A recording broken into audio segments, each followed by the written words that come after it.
Welcome to Edu Law Commerce Hub, your one-stop for law, commerce, and education insights. Police के सामने चुप रहना ये एक मौलिक अधिकार है, पर क्या ये हमेशा से था?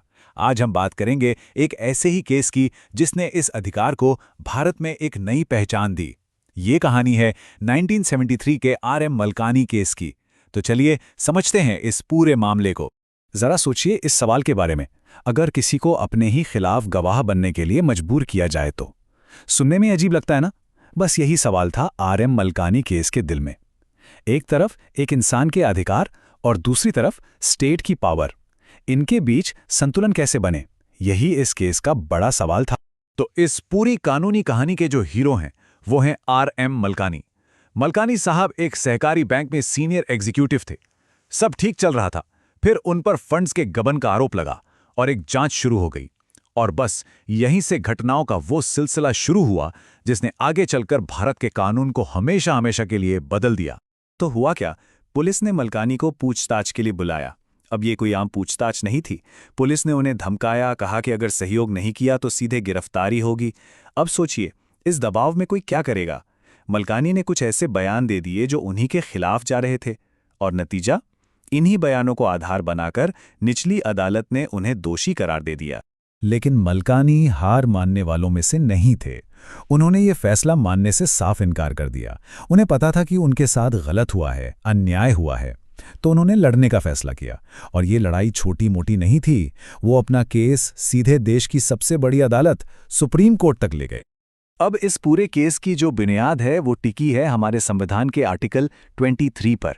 देखिए, आसान भाषा में इसका मतलब ये है कि किसी भी इंसान को मजबूर नहीं किया जा सकता कि वो खुद के खिलाफ ही गवाही दे या सबूत पेश करे। ये एक तरह का कह सकते हैं एक सुरक्षा कवच है जो संविधान हमें देता है। तो सुप्रीम कोर्ट में मामला पहुंचा और दलीलों का दौर शुरू हुआ। एक तरफ थे मलकानी के वकील। उनका कहना था, साहब ये बयान तो पुलिस की धमकी और गिरफ्तारी के डर से लिए गए हैं। ये तो सीधे सीधे आर्टिकल 23 का उल्लंघन है। दूसरी तरफ थी सरकार यानी स्टेट। उनका तर्क था, नहीं, बयान तो बिल्कुल अपनी मर्जी से दिए गए थे, कोई दबाव नहीं था, और ये केस में एक पक्का सबूत है। तो ये एक सीधी टक्कर थी, एक नागरिक के अधिकार और स्टेट की पावर के बीच। अब कहानी आ पहुंची थी अपने क्लाइमैक्स पर। सबकी नजरें टिकी थी सुप्रीम कोर्ट पर। देश की सबसे बड़ी अदालत अब क्या फैसला सुनाने वाली थी? ये सिर्फ मलकानी के भविष्य का सवाल नहीं था। इस फैसले का असर देश के हर नागरिक के अधिकारों पर पड़ने वाला था। और फिर फैसला आया। सुप्रीम कोर्ट ने निचली अदालत के फैसले को पलट दिया। RM मलकानी की सजा खारिज कर दी गई। ये वाकई भारतीय कानून के इतिहास में एक बहुत बड़ा, एक ऐतिहासिक पल था। लेकिन बात सिर्फ मलकानी के बरी होने पर खत्म नहीं हुई। सुप्रीम कोर्ट इससे कहीं आगे गया। कोर्ट ने इस केस के जरिए कुछ ऐसे मजबूत कानूनी सिद्धांत बनाए जो आज भी हर नागरिक के लिए एक ढाल का काम करते हैं। एक ऐसी ढाल जो हमें स्टेट की जबरदस्ती से बचाती है। तो ये 4 सिद्धांत क्या थे? पहला, कोर्ट ने कहा कि सिर्फ वही बयान सबूत माना जाएगा जो बिना किसी दबाव अपनी मर्जी से दिया गया हो। धमकी या लालच से लिया गया बयान बिल्कुल अमान्य है। दूसरा, ये जो खुद के खिलाफ गवाही ना देने का अधिकार है, ये सिर्फ कोर्ट में नहीं बल्कि पुलिस स्टेशन में पूछताछ के दौरान ही शुरू हो जाता है। तीसरा, पुलिस को दिए गए बयान सिर्फ जांच का एक हिस्सा हैं, उन्हें किसी को दोषी ठहराने का मुख्य सबूत नहीं बनाया जा सकता। और चौथा, और ये सबसे जरूरी है, पुलिस की ये ड्यूटी है कि वो किसी भी व्यक्ति को बताए कि उन्हें चुप रहने का अधिकार है। तो अब सवाल ये उठता है कि 1973 का ये केस आज इतने सालों बाद भी इतना जरूरी क्यों है? देखिए, इसका जवाब सीधा सा है। इस केस ने हमारे क्रिमिनल जस्टिस सिस्टम के लिए एक ऐसी मजबूत नींव रखी जिस पर आज भी हमारे कई अधिकार टिके हुए हैं।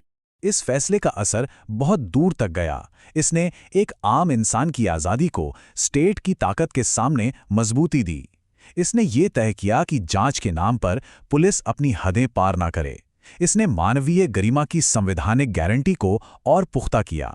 आज हम हिरासत में सुरक्षा के जो नियम कायदे देखते हैं, उनमें से कई की जड़ें इसी मलकानी केस से जुड़ी हैं। और ये सिलसिला यहीं नहीं रुका। मलकानी केस तो बस एक शुरुआत थी, एक मील का पत्थर। इसके बाद तो जैसे एक रास्ता खुल गया। 1978 में नंदिनी सतपथी केस में चुप रहने के अधिकार को और विस्तार मिला। फिर 1997 में DK बसु केस में गिरफ्तारी को लेकर गाइडलाइंस बनी। और तो और 2010 में सेल्वी केस में जो नार्को एनालिसिस जैसी तकनीकों पर रोक लगी, उसकी बुनियाद भी कहीं ना कहीं मलकानी केस में ही थी। तो आखिर में हम घूम फिरकर उसी सवाल पर आते हैं। आरएम मलकानी का केस हमें ये सोचने पर मजबूर करता है कि जांच और डराने धमकाने के बीच की वो पतली सी लाइन आखिर है कहाँ? वो कौन सी सीमा है जिसके आगे जांच जबरदस्ती बन जाती है?